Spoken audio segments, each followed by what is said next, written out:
দর্শক মানচিত্রে নিয়মিত আয়োজন কথোপকথন। দর্শক, আপনারা কি জানেন এই মুহূর্তে পশ্চিমা বিশ্বের, বিশেষ করে আমেরিকা এবং ইসরায়েলের সবচেয়ে বড় দুঃস্বপ্ন কোনটা?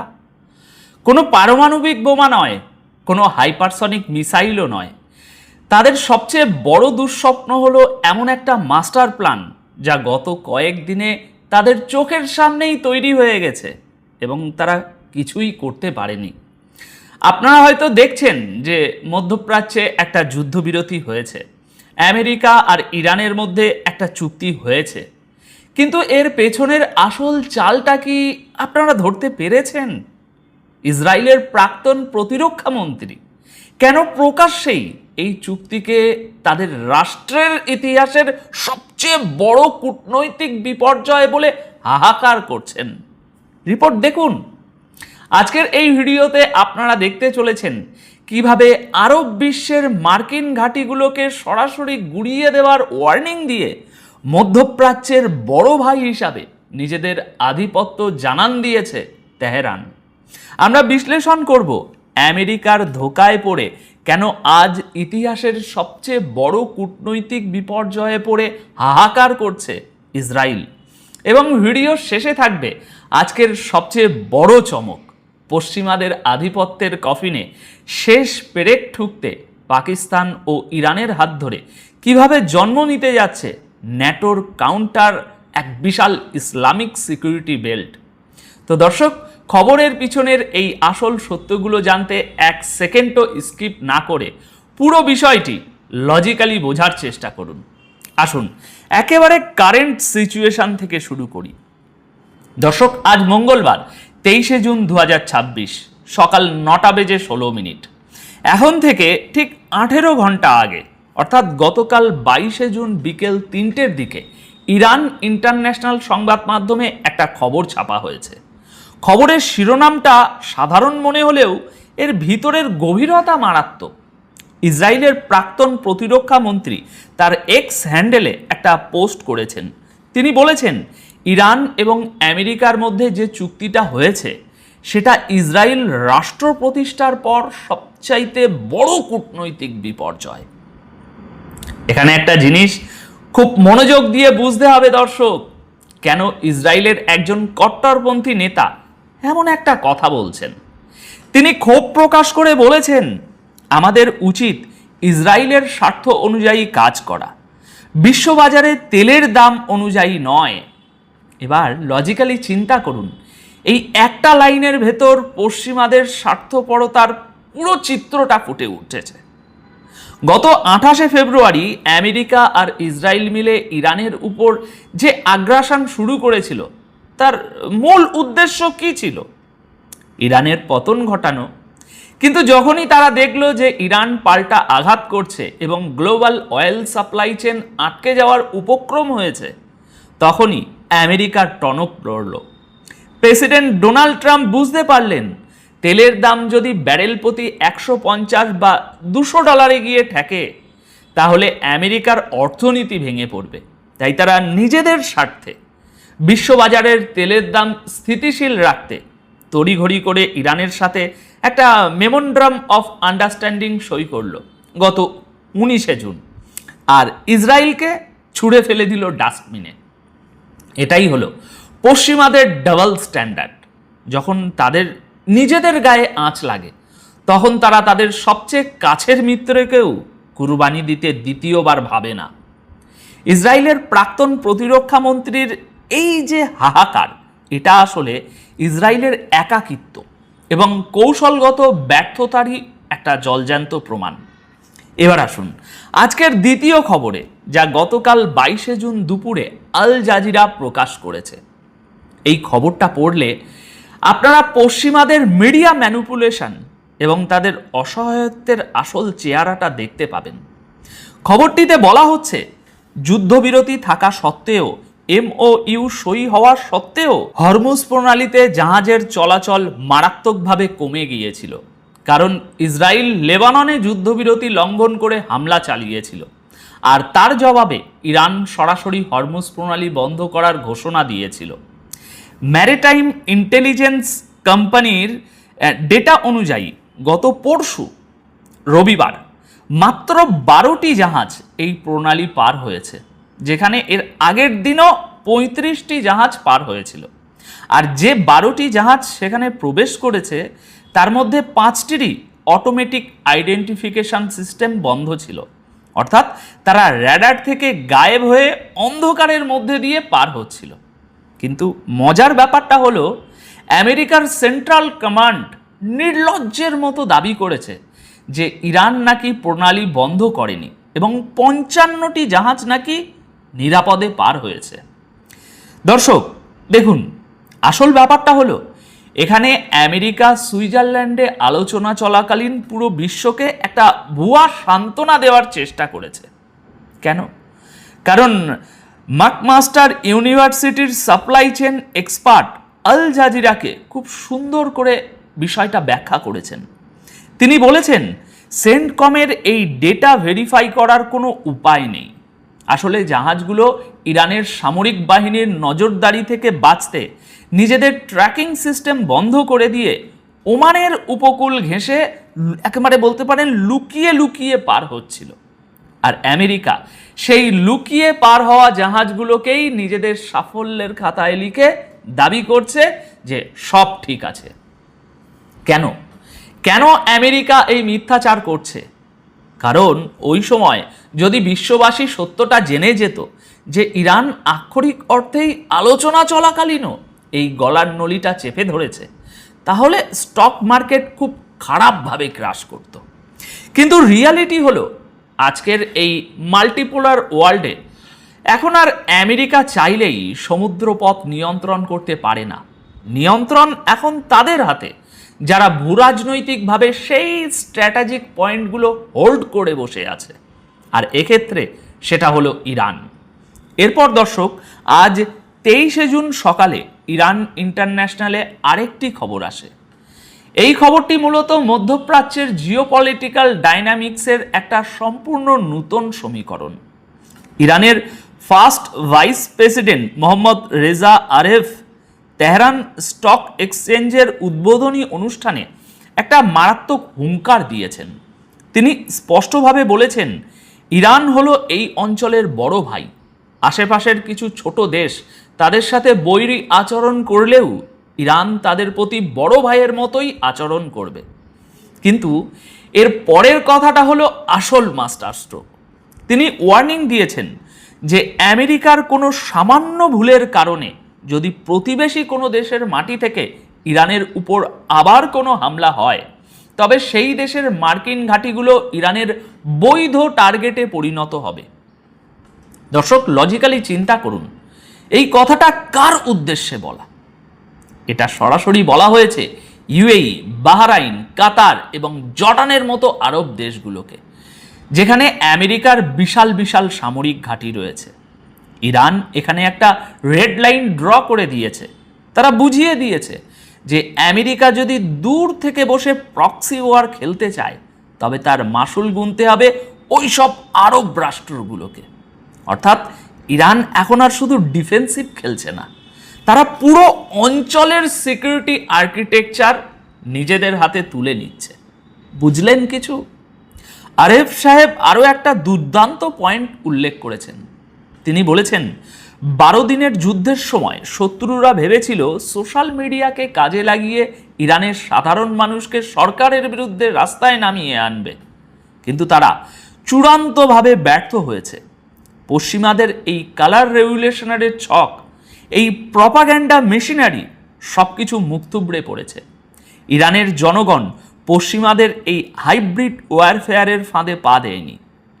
দর্শক, এটাই হলো নন ওয়েস্টার্ন দেশগুলোর রেজিলিয়েন্স, যা পশ্চিমা থিঙ্ক ট্যাঙ্কগুলো কখনোই তাদের হিসেবের মধ্যে আনতে পারে না।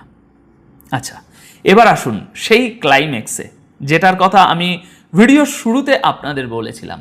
এমন একটা সিক্রেট, এমন একটা মাস্টার প্ল্যান যা আমেরিকার ভিত নাড়িয়ে দিয়েছে। খবরটা শুনুন। গতকাল 22শে জুন সন্ধ্যায় মেহের নিউজ এজেন্সি একটি খবর প্রকাশ করে। খবরটি হলো, ইরানের সশস্ত্র বাহিনীর ব্রিগেডিয়ার জেনারেল সৈয়দ মজিদ ইবনুল রেজা পাকিস্তানের প্রতিরক্ষা মন্ত্রী খোয়াজা আসিফের সাথে টেলিফোনে কথা বলেছেন। দর্শক, সবচেয়ে বড় বোমাটা ফাটানো হয়েছে ওই ফোনালাপের সময়। পাকিস্তানের প্রতিরক্ষা মন্ত্রী ইসরায়েলকে এই অঞ্চলের একটি ক্যান্সারের জীবাণু বলে আখ্যা দিয়েছেন এবং বলেছেন গত 3 বছরে ইসরায়েল যত অপরাধ করেছে তা সারা বিশ্বের সমস্ত অপরাধকে ছাড়িয়ে গেছে।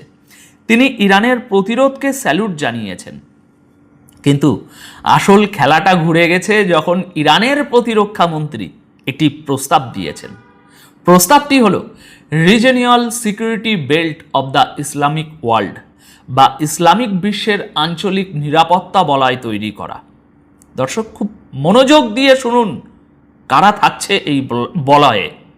ইরান, পাকিস্তান, সৌদি আরব, তুরস্ক, মিশর এবং অন্যান্য মুসলিম রাষ্ট্রগুলো। আপনারা কি বুঝতে পারছেন এর অর্থ কি?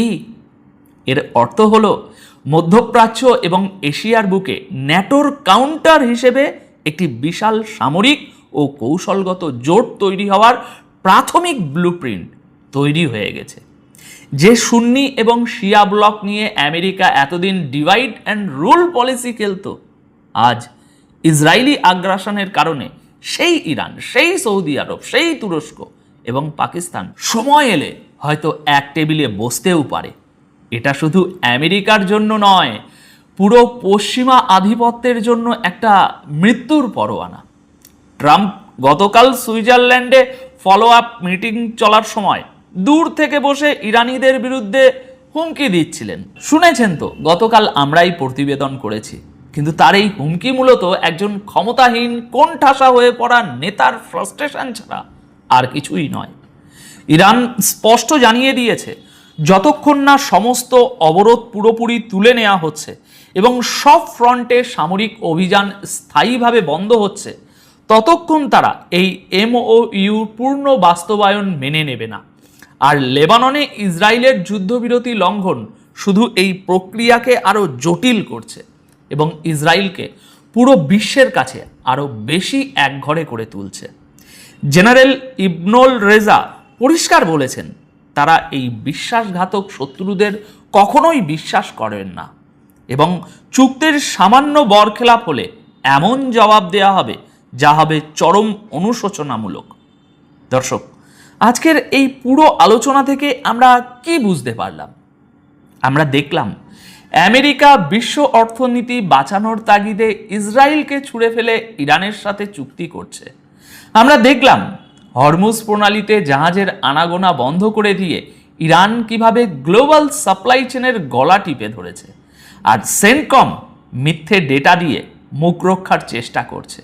আমরা দেখলাম ইরান বুক ফুলিয়ে আরব বিশ্বের মার্কিন ঘাঁটিগুলোকে টার্গেট করার ওয়ার্নিং দিচ্ছে এত সবের পরেও। আর সবচেয়ে বড় কথা, আমরা দেখলাম ইরানের হাত ধরে কিভাবে একটি নতুন ইসলামিক সিকিউরিটি বেল্টের জন্ম হয়তো হতে যাচ্ছে। পশ্চিমা মিডিয়া আপনাদেরকে বোঝানোর চেষ্টা করবে যে আমেরিকা এখনো বিশ্বের নিয়ন্ত্রক, তারা সবকিছু সমাধান করছে। কিন্তু কিন্তু কিন্তু আসল সত্যটা হলো দাবার বোর্ডের নিয়ন্ত্রণ এখন ব্রিক্স এবং গ্লোবাল সাউথের দেশগুলোর হাতে চলে গেছে। পশ্চিমা বিশ্ব এখন শুধু রিয়্যাক্ট করছে, তারা আর প্রোঅ্যাক্টিভ কোনো চাল দেওয়ার অবস্থায় নেই। তাদের ডাবল স্ট্যান্ডার্ড, তাদের যুদ্ধের কৌশল, তাদের কালার রেভলিউশনারি চক্রান্ত সব একে একে মুখ থুবড়ে পড়ছে এই নতুন মাল্টিপোলার ওয়ার্ল্ড অর্ডারের কাছে। আমি জানি এই তথ্যগুলো আপনাদের অনেককেই নতুন করে ভাবতে বাধ্য করবে। আপনাদের কাছে আমার আজকের প্রশ্ন হলো, দর্শক, আপনারা কি মনে করেন এই যে ইরান, পাকিস্তান, সৌদি আরব এবং তুরস্ক মিলে একটা রিজিওনাল সিকিউরিটি বেল্ট বা ইসলামিক ন্যাটো তৈরির যে প্রস্তাবটা সামনে এনেছে, এটা কি সত্যি বাস্তব রূপ নেবে কোনোদিন? আর যদি এটা সত্যি তৈরি হয়ে যায়, তবে কি মধ্যপ্রাচ্য থেকে আমেরিকার আধিপত্য চিরতরে শেষ হয়ে যাবে? আপনাদের মতামত অবশ্যই কমেন্ট সেকশনে জানাবেন। সুপ্রিয় দর্শক, আসসালামু আলাইকুম। আপনাদের সবাইকে স্বাগত জানাচ্ছি এখনকার আলোচনায়। আপনাদের সঙ্গে আছি আমি সিরাজুল ইসলাম। দর্শক, সুইজারল্যান্ডের জেনেভা শহরে ইরানি প্রতিনিধি দল পৌঁছেছে। মার্কিন vice president JD Vance already পৌঁছেছেন। আর পাকিস্তানের প্রধানমন্ত্রী শেহবাজ শরীফ এবং সেনাপ্রধান ফিল্ড মার্শাল আসিম মুনির সুইজারল্যান্ডের উদ্দেশ্যে রওনা দিয়েছেন। তারাও অল্প সময়ের ভেতরে হয়তো পৌঁছে দেবেন অথবা পৌঁছে গেছেন। আমি এই ভিডিও করছি 21শে জুন, অর্থাৎ 21শে জুন রোববার থেকে আমরা বলতে পারছি ইরান এবং আমেরিকার মধ্যে তাহলে যুদ্ধ পরবর্তী চূড়ান্ত চুক্তির আলোচনা শুরু হচ্ছে। এবং আমরা এখানে আশাবাদ ব্যক্ত করে রাখতে চাই এই যুদ্ধবিরতি স্থায়ী হবে এবং দুই দেশের মধ্যে চূড়ান্ত চুক্তি হোক এবং সারা বিশ্বে শান্তির বার্তা বয়ে যাক। তবে এই শান্তির সুবাতাস বয়ে যাওয়ার ক্ষেত্রে দেয়াল হয়ে দাঁড়াতে পারে যে বিষয়টি, সেটি হচ্ছে ইসরায়েল এবং লেবাননের মধ্যকার যুদ্ধ। আমি সর্বশেষ যে খবর দেখলাম তাতে ইরানি চাপে ইসরায়েল লেবাননে যুদ্ধবিরতি ঘোষণা করেছে, তারা আর হামলা চালাবে না। নেতানিয়াহু অর্ডার দিয়েছে যে দক্ষিণ লেবাননে কোনো রকম হামলা যেন না চালানো হয়। তবে এর ভেতরে বৃহস্পতিবার থেকে আজ সোমবার পর্যন্ত এর ভেতরে ইসরায়েল এবং হিজবুল্লাহর ভেতরে যে লড়াই হয়েছে তাতে ইসরায়েলের 6 জন সেনা নিহত এবং 21 জন আহত হয়েছে, মোট হতাহতের সংখ্যা 27। সেক্ষেত্রে বোঝাই যাচ্ছে লেবাননে এই যুদ্ধ হয়তো নেতানিয়াহুকে রাজনৈতিকভাবে লাভবান করবে, কিন্তু প্রকৃতপক্ষে মধ্যপ্রাচ্যে যদি বৃহত্তর শান্তি প্রতিষ্ঠা করতে হয় তাহলে লেবাননে ইসরায়েলের হামলা বন্ধ করার কোনো বিকল্প নেই। কিন্তু এইরকম একটা পয়েন্ট এসে আমাদের কাছে সবচেয়ে বড় প্রশ্ন হয়ে দাঁড়াচ্ছে, ইসরায়েল কি সত্যিই মধ্যপ্রাচ্যে শান্তি চায় কিনা এবং তারা লেবাননে হামলা বন্ধ করবে কিনা। যদি হামলা বন্ধ না করে তাহলে পরিণতি কি হবে। সুপ্রিয় দর্শক, এইসব বিষয় নিয়েই এখন আমি আজকের ভিডিওতে আলোচনা করব। আশা করি ভিডিও ভালো লাগবে এবং শেষ পর্যন্ত সঙ্গে থাকবেন। আর ভিডিও ভালো লাগলে লাইক কমেন্ট শেয়ার করবেন এবং চ্যানেলটি সাবস্ক্রাইব করে সাথেই থাকবেন। দর্শক, চলুন বিস্তারিত আলোচনায় চলে যাই। ইরানের পক্ষ থেকে একটি শক্তিশালী প্রতিনিধি দল সুইজারল্যান্ডের জেনেভা শহরে অলরেডি পৌঁছেছেন। ইরানি প্রতিনিধি দলের নেতৃত্ব দিচ্ছেন জাতীয় সংসদের স্পিকার এবং আলোচক দলের প্রধান বাকের কলিবফ। ওপাশে মার্কিন প্রতিনিধি দলের নেতৃত্ব দেবেন জেডি ভ্যান্স, ভাইস প্রেসিডেন্ট। তিনি অলরেডি জেনেভা শহরে এসে পৌঁছেছেন। আর আগে থেকেই স্টিভ উইটকফ এবং জারেড কুস্টার সেখানে ছিলেন।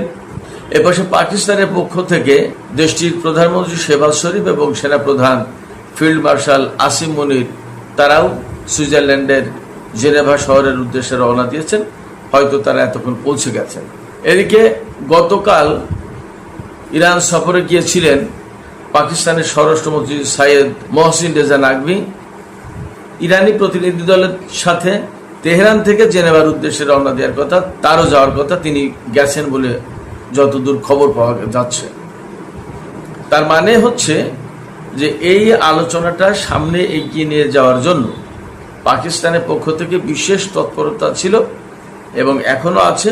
আর ইরান হরমুজ প্রণালী বন্ধ করে দেওয়া, লেবাননের সাথে যুদ্ধ বন্ধ না করা ইত্যাদি ইত্যাদি ইস্যুতে যে শক্ত অবস্থানে ছিল, সেই জায়গা থেকে হয়তো কিছুটা কূটনৈতিক তৎপরতা চালিয়ে বা ইরানি কর্তৃপক্ষের সাথে আলাপ আলোচনার মাধ্যমে নাকভি হয়তো প্রতিনিধি দলকে রাজি করেছেন এবং তারা সুইজারল্যান্ডের উদ্দেশ্যে রওনা দিলেন।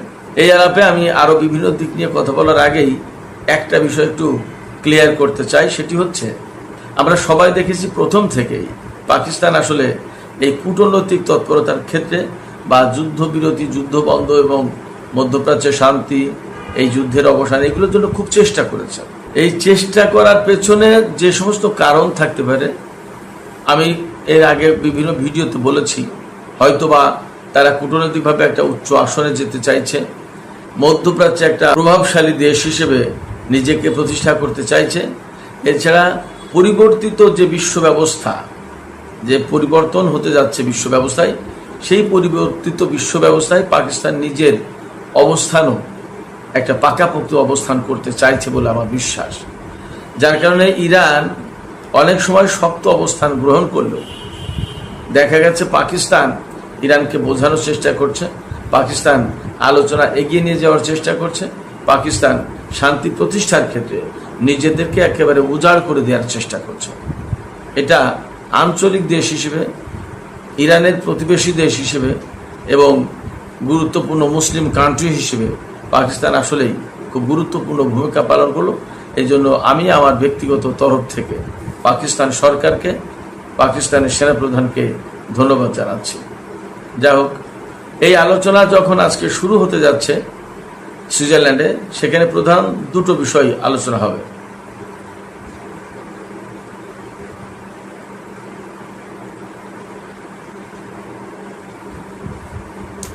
ইরানের পক্ষ থেকে একদম ক্যাটাগরিক্যালি বলা হয়েছে যে যেহেতু লেবাননে যুদ্ধবিরতি করা এই 14 দফা সমঝোতার 1 নম্বর দফা, অতএব লেবাননে যুদ্ধবিরতি হয়নি, আমরা আলোচনায় যাব না, এটা ছিল তাদের কথা।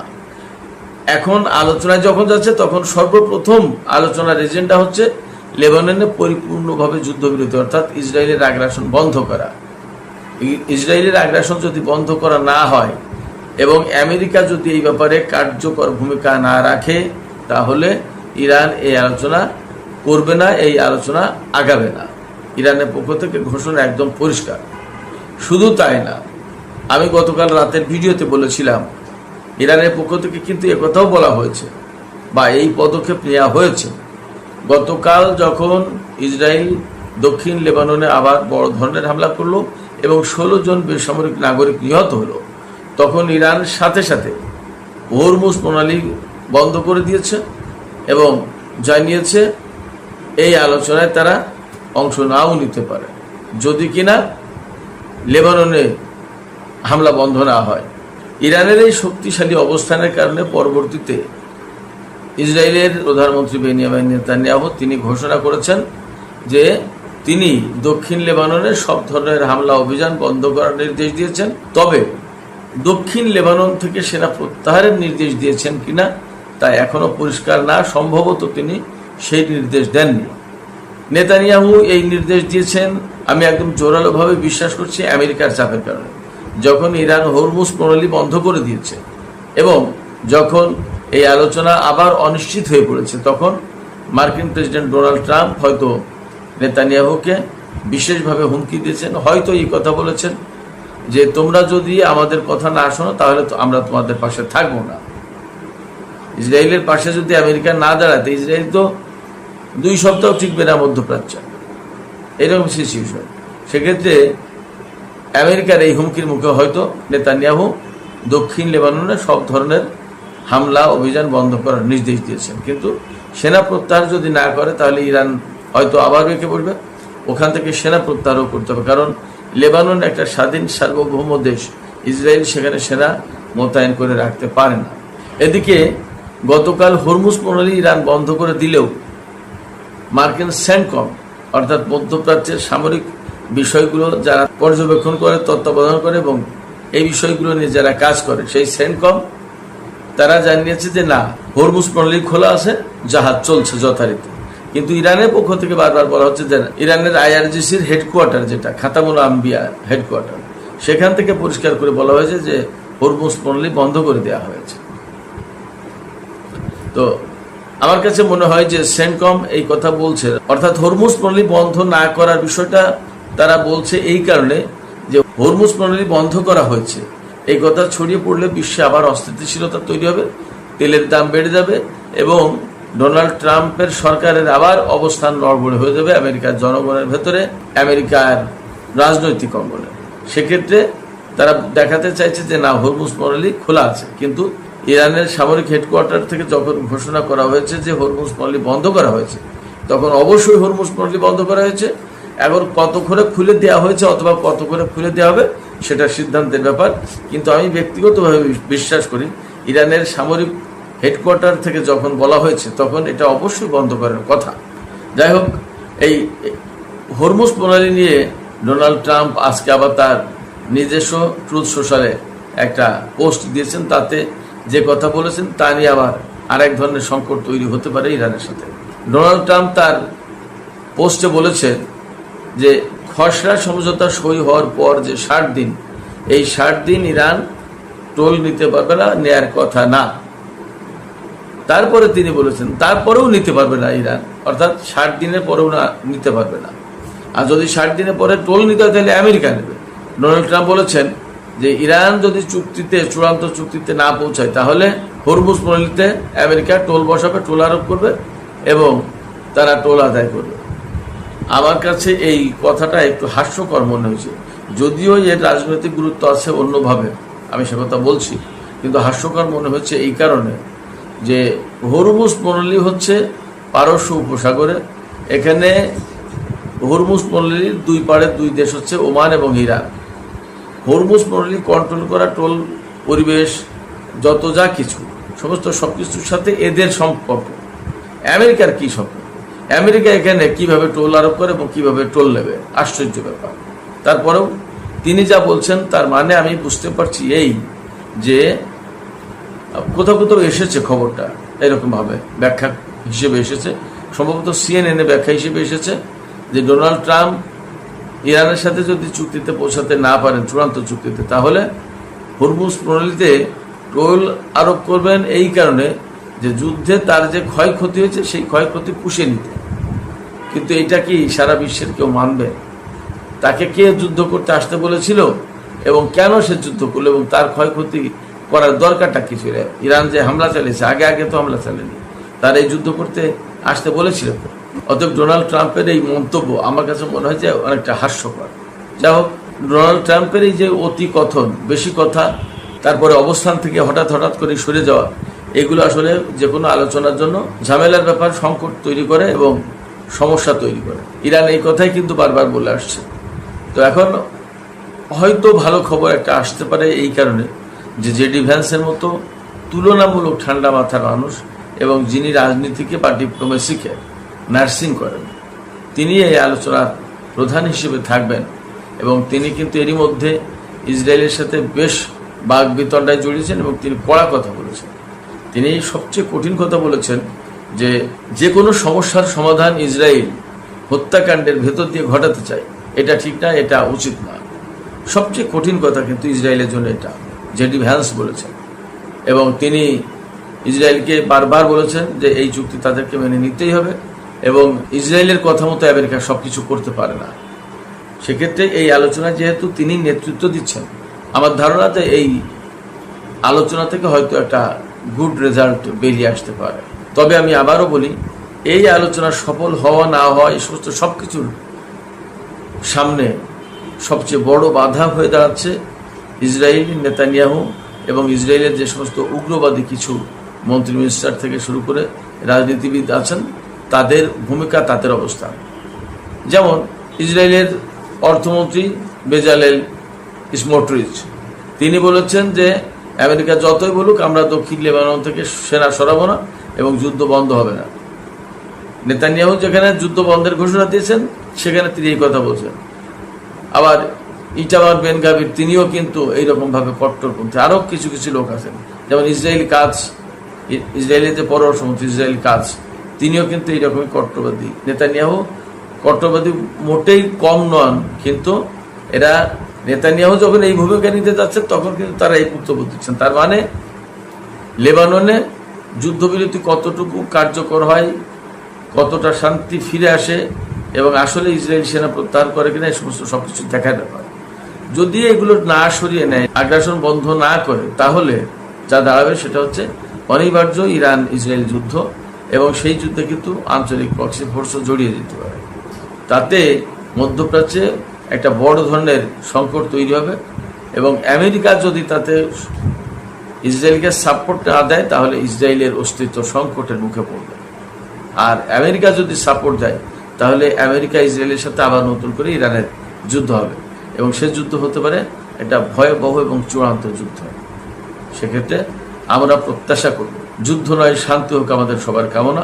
আমরা আশা করি মধ্যপ্রাচ্যে তথা সারা বিশ্বে সত্যিই শান্তির সুবাতাস বয়ে যায়। সুপ্রিয় দর্শক, এখনকার আলোচনা এখানে শেষ করতে চাইছি। যাবার আগে আপনাদের কাছে জানতে চাই আপনাদের মতামত। নেতানিয়াহু যুদ্ধবিরতির কথা জানিয়েছেন কিন্তু সেনা প্রত্যাহারের ঘোষণা দেননি। আপনারা কি মনে করেন যে ইরানের চাপে বা আমেরিকার চাপে ইসরায়েল লেবাননে আগ্রাসন বন্ধ করতে বাধ্য হবে? যদি বাধ্য না হয় তাহলে পরিণতি কি হতে পারে? আপনাদের মতামত কমেন্টে জানাতে পারেন। আর ভিডিও ভালো লাগলে লাইক কমেন্ট শেয়ার করবেন এবং চ্যানেলটি সাবস্ক্রাইব করে সাথেই থাকবেন। দর্শক, এখনকার মতো আলোচনা শেষ করছি। আপনারা সবাই অনেক অনেক ভালো থাকুন। আল্লাহ হাফেজ।